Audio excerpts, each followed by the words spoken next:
बातमीपत्राच्या सुरुवातीला एक मोठी बातमी। खडकवासला धरणातून काल रात्री 35,000 क्युसेक नाही तर 55,000 क्युसेक पाणी सोडलं होतं। म्हणूनच पुण्यामध्ये पूरस्थिती निर्माण झाली।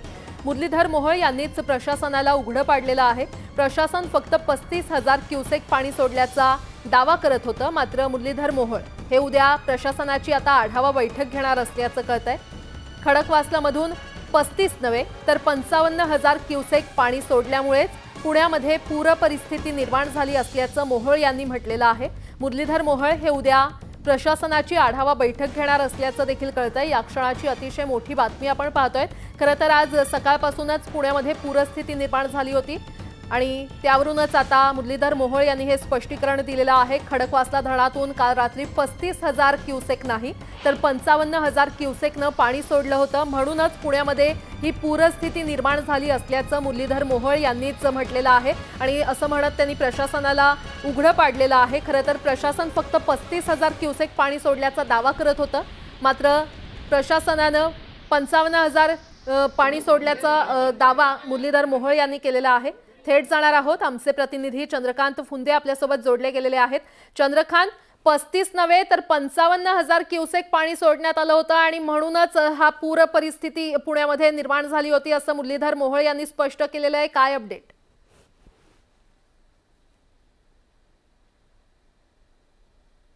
चंद्रकांत, माझा आवाज तुमच्यापर्यंत पोहोचतोय?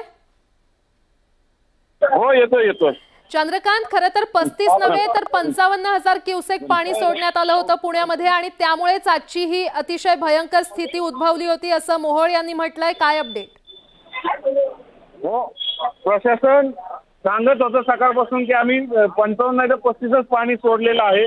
दावा करत होतो, पण गेली 20 वर्ष आम्ही पुण्यातलं पूर कव्हर करतो। आम्हाला माहिती मुरलीधर मोहोळ महापौर राहिलेले, शहराचे स्टँडिंगचे अध्यक्ष राहिलेले नगरसेवक, त्यामुळे त्यांनाही माहिती ही सगळी आकडेवारी किती पाणी सोडलं, कुठं पाणी भरतं। पण अधिकारी दादा खोटं बोलत होते म्हणून त्यांनी म्हणजे स्पष्ट सांगितलं की हो मी माहिती घेतली रात्री 55,000 क्युसेकनी पाणी सोडलं, त्यामुळेच पूर स्थिती निर्माण झाली।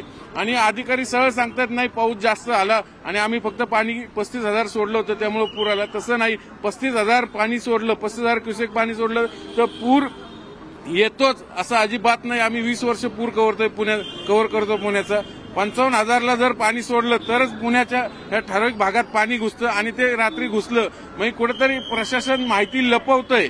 म्हणजे पाटबंधारे विभाग असेल किंवा जिल्हा प्रशासन हे यांच्यातला सावळा गोंधळ आहे, याच्यामुळे ही आकडेवारी लपवली जाते आणि एकमेकावर एक ब्लेम गेम सुरू होते। म्हणून केंद्रीय राज्यमंत्री मुरलीधर मोहोळ जे महापौर राहिलेले शहराचे यांनी स्पष्ट सांगितलं की माझी माहिती आहे, होय 55,000 क्युसेक रात्री पाणी सोडलं गेलं, त्यामुळेच पूरस्थिती निर्माण झाली। याची जबाबदारी आता प्रशासनाने खरं तर घेतली पाहिजे। खोटी माहिती का दिली गेली मग पालकमंत्री अजितदादा यांना, याचाही कुठेतरी चौकशी झाली पाहिजे। कारण दादांनी सहज सांगितलं सकाळच्या प्रेस कॉन्फरन्समध्ये की 35,000 पाणी सोडलं होतं। आता भलेही 40 सोडलं असेल, कारण 35,000 क्युसेक पाणी सोडलं तर एवढं पाणी घुसत नाही नदीपात्रातलं। एन्क्रोचमेंट भली झाली असेल, भराव टाकले गेले असतील, पण एवढं पाणी वर येत नाही। हे जे पूर रेषा आपण दुपारी दाखवल्या त्याच्यापर्यंत पाणी पोहोचलं, निश्चितच पाणी जास्त सोडलं गेलं होतं। आणि आपल्या बातमीला खुद्द केंद्रीय राज्यमंत्री मुरलीधर मोहोळ यांनी दुजोरा दिलेला आहे, हे सर्वात महत्त्वाचं। चंद्रकांत, माफ करा, थोडं थांबवते। मुरलीधर मोहोळ नेमकं काय म्हटलंय आता आपण ते ऐकूयात। काल पूर्ण दिवस या सगळ्या धरण क्षेत्रामध्ये प्रचंड पाऊस झाला आणि काल रात्रीतून टप्प्याटप्प्यानं 25,000, 40,000 आणि पहाटे 6 वाजता तर 55,000 क्युसेक पाणी या पुण्याच्या या सगळ्या नदीमध्ये आपल्याला सोडण्यात आलं आणि स्वाभाविकपणे मोठा पुराचा फटका पुणेकरांना या पाण्याच्या प्रभावामुळे किंवा पाण्याने जे काही सगळ्या बाजूला पाणी घुसलं नदीच्या आजूबाजूला त्या परिसरातली मोठी हानी झाली आहे। जनजीवन विस्कळीत झालंय। आमची सगळी टीम, आमचे सगळे नेते आताही माझ्यासोबत आता आपण संगमवाडीच्या इथं आहोत। आमचे आमदार सिद्धाजी शिरोळे या ठिकाणी आहेत। इथले आमचे कार्यकर्ते जे सकाळपासून पहाटेपासून इथं काम करतायत। सिंहगड रोड भागात आमच्या तिकडे माधुरीताई मिसाळ असतील, तिथले आमचे स्थानिक लोकप्रतिनिधी असतील, चंद्रकांत, ही सगळी मंडळी लक्ष ठेवून आहेत, फील्डवरती काम करतायत। पण मला असं वाटतं की या सगळ्या याच्यामध्ये मी सकाळी सुद्धा सांगितलं, आत्ताही सांगितलं, मी सुद्धा अधिवेशन सुरू असताना ही परिस्थिती पाहिली तर अधिवेशन सोडून आलो। कारण शेवटी या शहराचा मी प्रतिनिधी आहे आणि